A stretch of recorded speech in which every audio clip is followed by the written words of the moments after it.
Hi everyone, welcome to this YouTube channel. If you ask me now who I go ask, now welcome. We don't bring another matter come again. This matter will bring come, so I know they put the people picture for inside my video again. Now they understand. Now see why they know the truth. They bring video and all that, because everywhere don't rugged now. People don't want me to talk about them. People don't want me to bring their picture come out. So anytime you just talk about them, you bring their picture come out, they will come for you.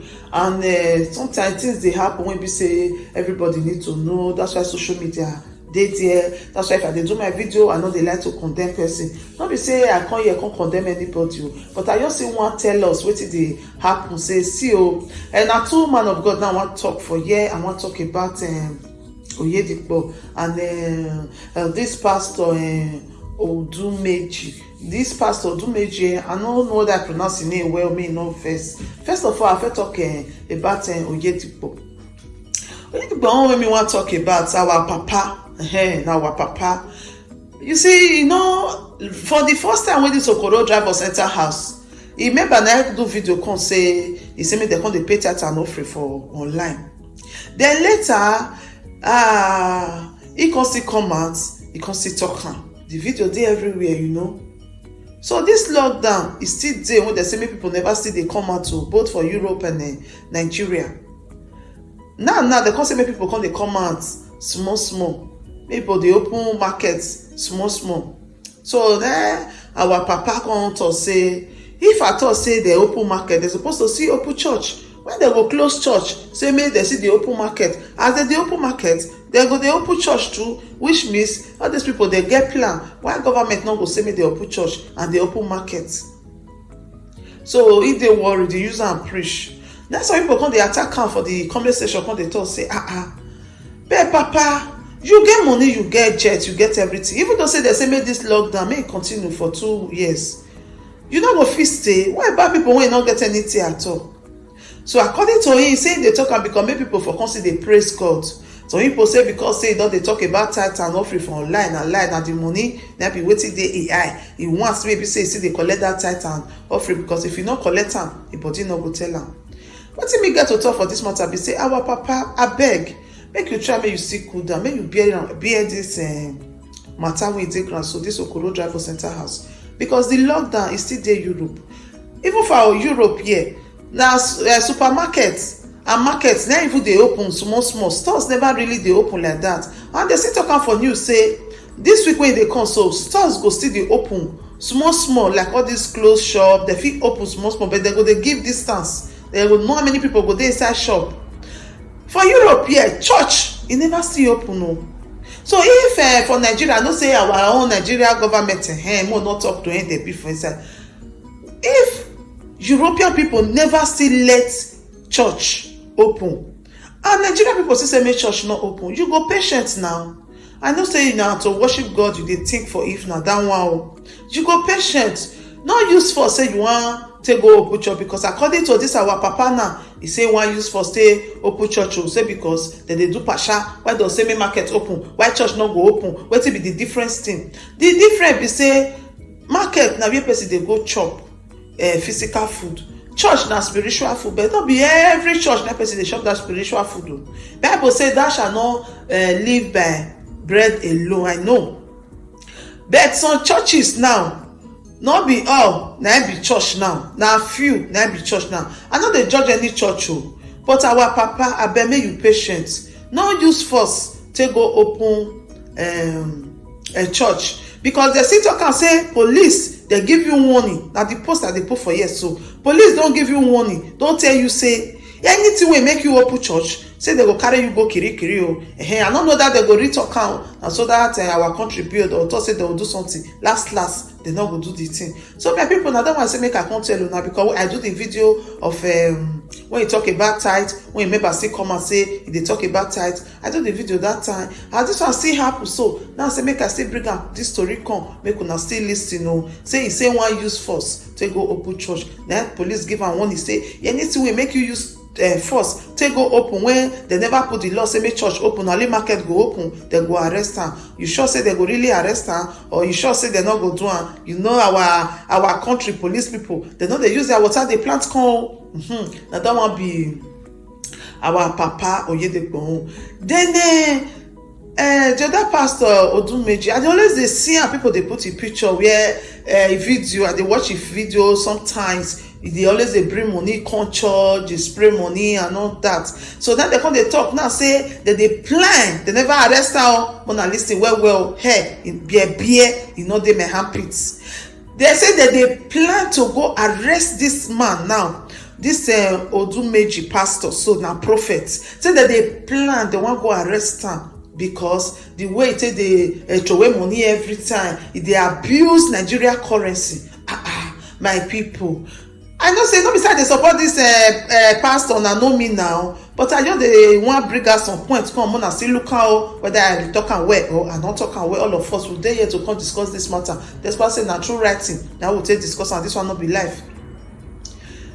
Nigeria currency, everybody don't know say na abuse na that currency be, because anytime we dey throw money, we dey do party, we dey throw money. So in throwing money, how you take abuse am? Okay, because say you come dey throw away the money for inside church, now you take abuse am. Me, I never understand. So if you listen to this my video, this voice record wey I dey play for this video, so make you reason am too.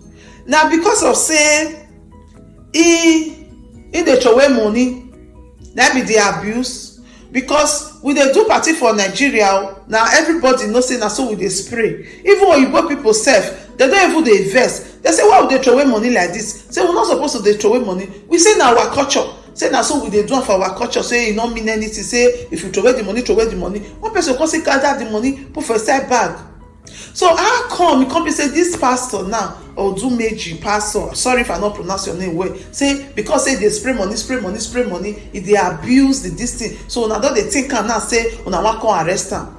If una wan arrest person, say person na fake prophet, make una just come out, come arrest am say na fake prophet. But I not use that money take cover face, because una know our Nigeria people, as they see say don dey throw away money like that, all they all be say e get enough. So they will pretend like say they want come gbaba, so that they will see collect their own national cake from the money wey they throw away. But then na because of that one say they want arrest am, because if una know say na fake prophet na e be, una come outside, una get concrete evidence.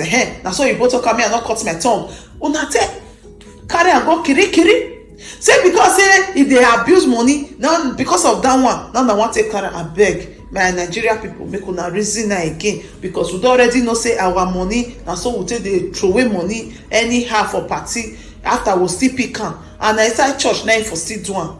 I no dey use am mean say as dey throw away money for inside church say na good thing o, because I never see am for Bible where they say make dem dey throw away money for inside church o. I no see am for Bible. If you wan give person money, na you put am for envelope or you put am for inside offering box, na so me know, or you give the person for hand. I no see where dey for dey throw away money. Samsung, I never see am.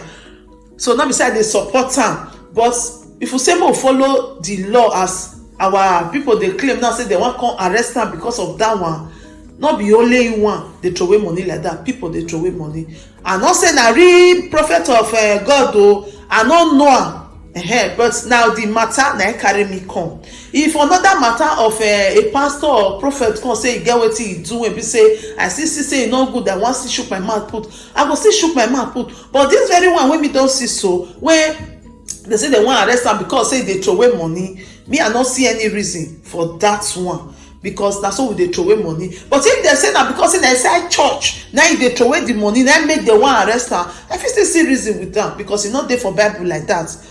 And I hope people dey understand wetin I dey try to talk, because e no dey for inside Bible like that say make we dey throw away money. So make dem talk reason why they wan arrest am, or they wan still go collect their national cake from his hand, because once they don see where money dey, na there they like to go dey find 1/4 or the other where they still collect their own share for inside. My people, na the matter wey I get to talk with this, make this video make it not too come too long, or the voice record anyone may not come too long. My people, what do you think about the arrest of this man? Say he dey spray money for inside church, they wan arrest am, say they abuse the currency. What do you think about that one? And what do you think about our papa Oyedepo wey be say he say as they don open church market, they say they no go open church, he wan use force take go open church, and they don give am warning say anything wey make am open church they go arrest am. Wetin you think? e good make you obey the law, or e good as you say one use force, because na the work of God na is e dey do. So you say e papa work must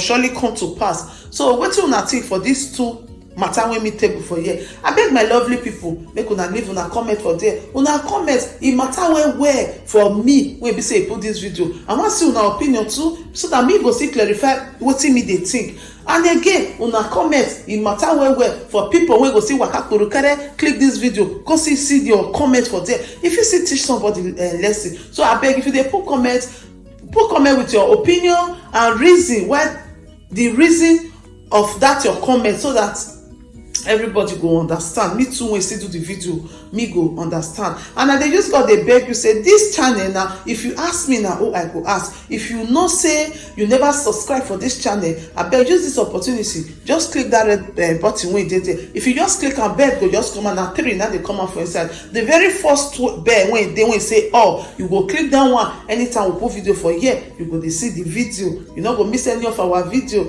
So thank you, and also make you not forget to press that finger when go up, when be the like button. As you press am, go just be blue. As you press am, up ever for you, backwards never for you.